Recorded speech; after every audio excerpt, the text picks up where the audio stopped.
On est sur la montagne Kotika, donc, qui est l'un des plus hauts sommets de Guyane. Donc on a plus de 730 mètres d'altitude. Notre rôle, nous, c'est de faire l'inventaire le plus exhaustif possible des oiseaux et des chauves-souris. Et ensuite, à côté, on enterre aussi tout ce qui est présent, donc amphibiens, reptiles. On fait aussi les libellules, un peu les papillons. En fait, on essaie d'inventorier le maximum d'espèces. Le sommet de cette montagne, c'est unique puisqu'on se retrouve en fait dans ce qu'on appelle des forêts de nuages. Et après, on part sur le fleuve, donc sur les abbatiers Kotika, avec des habitats complètement différents. L'idée du coup, c'est d'inventorier en passant par tous les gradients d'altitude et du coup tous les types de forêts présents. On a très vite intégré que la biodiversité faisait partie intégrante de la gestion forestière.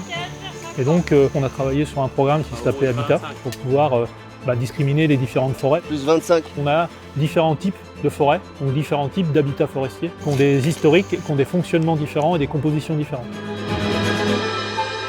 Aller au cœur des forêts, aller les décrire sur le terrain, c'est vraiment l'essence même de notre travail. La montagne Kotika, au sommet, pour l'instant, il y avait une seule donnée, un seul oiseau.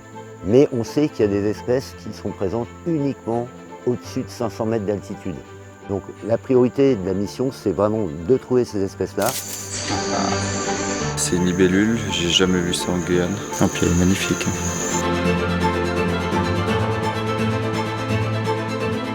Il y a eu une espèce de trac à l'observation de l'Araponga, dans le sens où c'est une espèce emblématique.